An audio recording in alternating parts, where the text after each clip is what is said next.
All right, let's start this presentation. Hey everyone, Cheryl Lawson here. So hopefully by now you have taken the survey and drawn your graph to see where the highest point on the graph is to determine whether you are a high D, I, S, or C. So what I want to do here is just kind of explain what those all mean in a pretty simple term in pretty simple terms. So there are some very extensive explanations of DISC. That Tony Robbins DISC link that I leave in this chapter is a very thorough and robust explanation. This will be a little bit simpler just to get you to understand what it all means. And we'll use a couple of examples as we go along. So first we'll talk about Steady Sheila, or the high S. Um, High S's are very comfortable with routine and consistency. They're very patient and stable. We like to call them the worker bees in any situation, work related especially. They are reliable in difficult situations, but high S's really need training or preparation before any major change. High S's appreciate recognition for their contribution. One of the things I always like to tell my students is high S's tend to stick with things well beyond when they are satisfied. In other words, they'll stay in a job they hate. I always tell people, if you're going to start a business or create a group with your peers or with your classmates, you have a high S on your team. If the ship is going down, they will go down with the ship. That's not always a bad thing. You always need a high S on your team. So the C, compliant Curtis, and this is a little out of order. Usually I start with the D's, but I kind of wanted to start with some that are maybe less common in today's world. So the high C, or Curtis, this person, this style really is going to pay attention to the guidelines, the terms and conditions. There's a young man right now on TikTok who his sole job is to read the terms and conditions, and everybody kind of goes to his account whenever they change their terms and conditions. The high C will benefit from task delegation and opportunities for careful planning. They want to read the terms and condition, the standards and practices.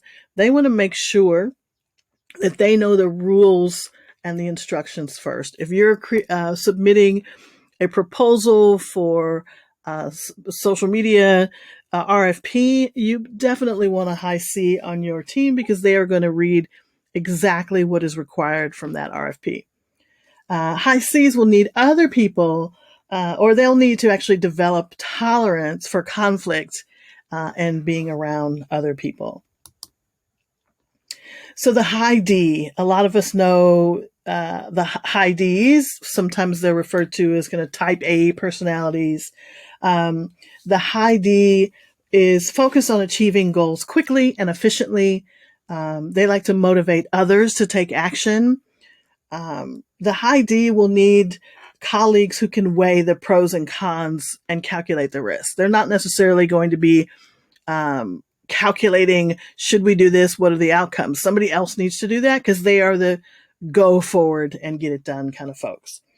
The high D will need difficult assignments to be really effective, especially those that require them to push and then require them to kind of get their team involved, right?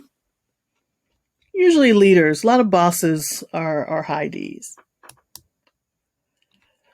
Personality style I, they are the people. Iris is influencing. They're great communicators, persuasive. You hear people describe high S's as they have the gift of gab. They'd like to make favorable first impressions, second impressions, third impressions. And they need colleagues who can focus on the details and seek the facts in the data. So if you're a high S and your high I and your C is very low, you're going to need somebody who can focus on the details. High I's benefit from controlling their time and independence in decision making. A lot of creatives are high I personality styles. So, giving them freedom to create their vision. You'll hear I's um, say often they had a gut feeling about something. And that's a really good intuition to follow if you're in the need of a creative space or a creative idea.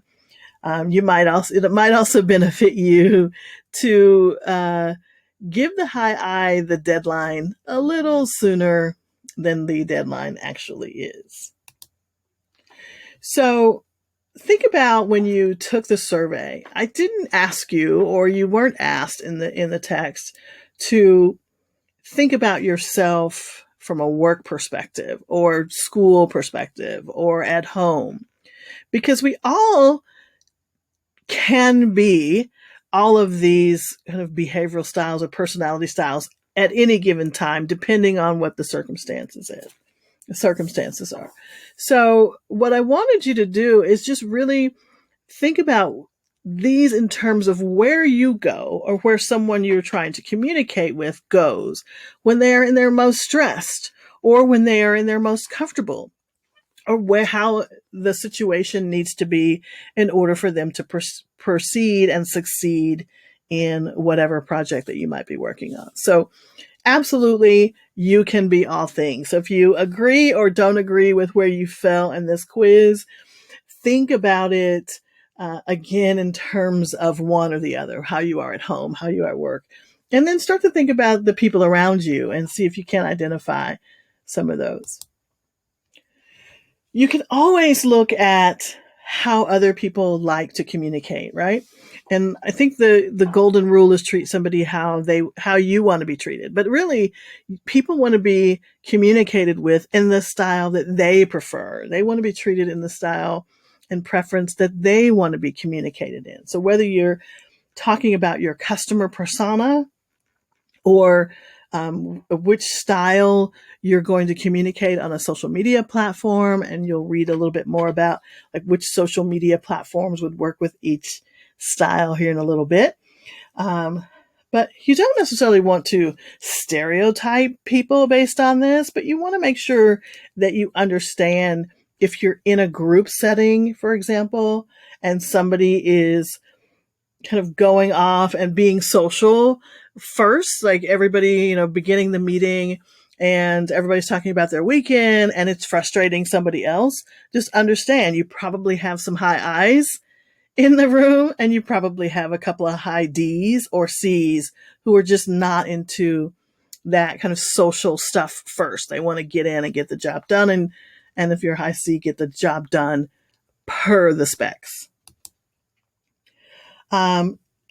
If you are adept at finding and thinking about your personality styles or the DISC, it will help you to improve your communication with your teamworks, with your family members, and it'll, of course, provide you with some opportunity for professional and personal growth and development.